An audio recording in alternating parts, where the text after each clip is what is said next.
সম্পর্কে টানাপোড়েনের মধ্যেই ভারত বাংলাদেশ পররাষ্ট্র সচিব পর্যায়ের বৈঠক অনুষ্ঠিত হয়েছে। এ বিষয়ে বিস্তারিত জানাতে রাষ্ট্রীয় অতিথি ভবন পদ্মা থেকে যুক্ত হচ্ছেন নাইম আবির।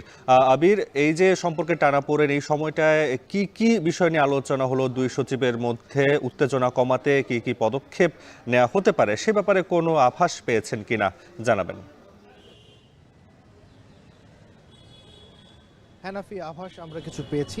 প্রথমে যদি একটু বলে রাখতে চাই যে এই সময় বিবেচনায় যে সবথেকে গুরুত্বপূর্ণ একটি বৈঠক, যদিও এটি একটি নিয়মিত কূটনৈতিক সম্পর্কের একটি অংশ, সেই অংশ হিসেবেও এই বৈঠকটি হচ্ছে। এর আগে গত বছর ঢাকায় হয়েছিল, এর আগে গত বছর দিল্লিতে হয়েছিল, এবছর ঢাকায় হচ্ছে। তো সেই জায়গা থেকে সময় যে চলছে বাংলাদেশ একেবারে তলানিতে, এই কারণে কিন্তু বৈঠকটি দুই দেশের মধ্যকার এবং কূটনৈতিক পাড়ায় বেশ ভীষণ রকমের গুরুত্ব পাচ্ছে।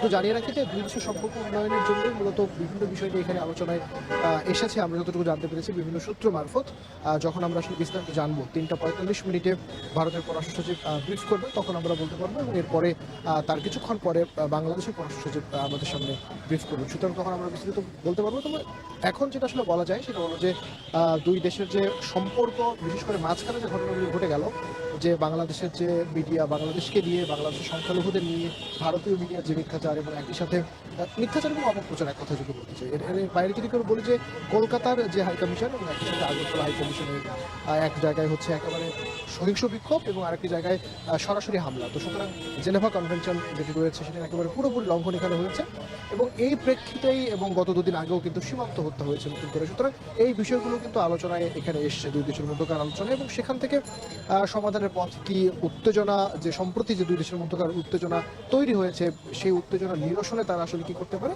সেই বিষয়গুলো কিন্তু আলোচনায় প্রাধান্য পেয়েছে।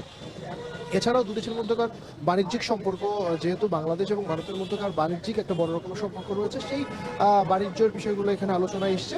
এবং এর আগে একটু বলে রাখতে চাই যে দুই সচিব কিন্তু একান্ত একটি বৈঠক করেছেন, অর্থাৎ শুধুমাত্র দুজনে মিলে একটি বৈঠক হয়েছে। এরপরে পুরো দল, দুটি দল, অর্থাৎ জসীমউদ্দিনের নেতৃত্বে বাংলাদেশের দল এবং বিক্রম মিশ্রের নেতৃত্বে ভারতের যে প্রতিনিধি দল, তাদের মধ্যকার বৈঠক হয়েছে। সুতরাং এই বৈঠকের বিষয়গুলোতে যেগুলো বললাম, যে উত্তেজনা নিরসন এবং সংকট নিরসন এবং সম্পর্ক উন্নয়ন, মূলত এই দুটি বিষয়কে কিন্তু এই বৈঠকে গুরুত্ব দেওয়া হচ্ছে। কোন কোন ধাপে কোন কোন উদ্যোগ নেওয়া হচ্ছে সেটি আমরা বলবার মতো সময় এখনো আসেনি। আমরা নিশ্চয়ই যখন ব্রিফিং হবে তখন আমরা আসলে আরো বিস্তারিত বলতে পারবো। তবে আপাতত যতটুকু আমরা জানতে পেরেছি সেই বিষয়টি বললাম।